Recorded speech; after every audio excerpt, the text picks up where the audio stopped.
Dulu itu semua anggota DPR itu dapat rumah dinas. Kalau nggak salah itu rumah dinas anggota DPR itu ada di kawasan Kalibata, Jakarta Selatan. Gue nggak tahu kapan mulainya tiba-tiba rumah dinas itu dihilangkan. Digantilah dengan tunjangan perumahan 50 juta per bulan.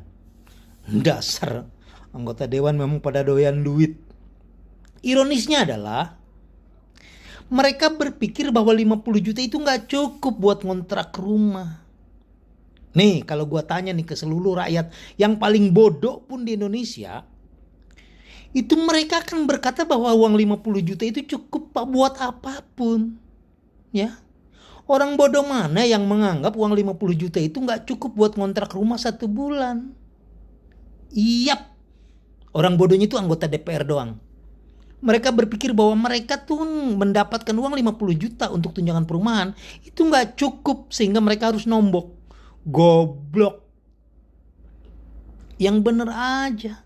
Rakyat Indonesia itu hidup dengan UMR itu udah bisa ngapain aja mereka. Dengan gaji 5 juta itu bahkan ada yang bisa nguliahin anaknya sekolah. Nguliahin anaknya. Buat bayaran sekolah, buat bayaran rumah itu semua dari gaji UMR itu. Gaji rakyat Indonesia itu yang UMR itu nggak apa-apanya, nggak ada tai-tainya dengan pendapatan anggota DPR. Bayangkan, tunjangan beras aja 12 juta. 12 juta itu sudah golongan menengah ke atas itu. Udah bisa ngapain aja dengan 12 juta. Rakyat Indonesia rata-rata gaji 12 juta semua punya mobil. Semua ngeridit mobil itu. Kalau gaji 12 juta.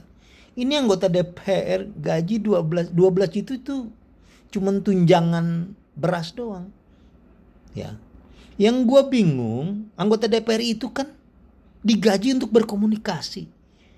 Kenapa harus ada tunjangan komunikasi?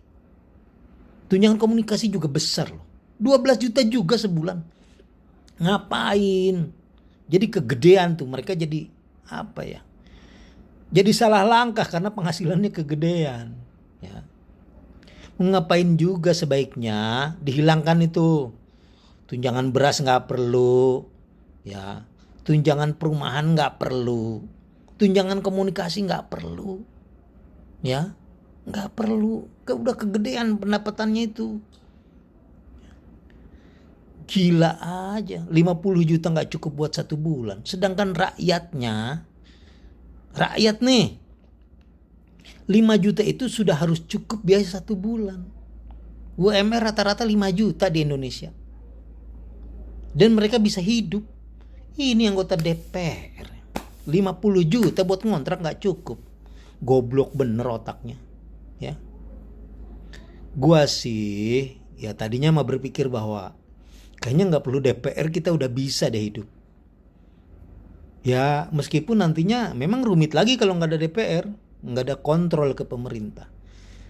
Tapi kontrol juga kalau sekarang DPR yang model begini mah percuma. Bukannya dikontrol malah digerogotin. DPR kok jadi bener-bener kayak tikus ngegerogotin anggaran negara. Habis buat dia doang. Rakyatnya boro-boro sejahtera. Udah gitu hapus tuh tolong, nggak perlu lagi anggota DPR dapat pensiunan buat apa? Cukup ASN aja, cukup pegawai negeri aja yang dapat pensiunan, anggota DPR nggak usah. Udah kegedean penghasilan mereka. Ya. Salam akal sehat.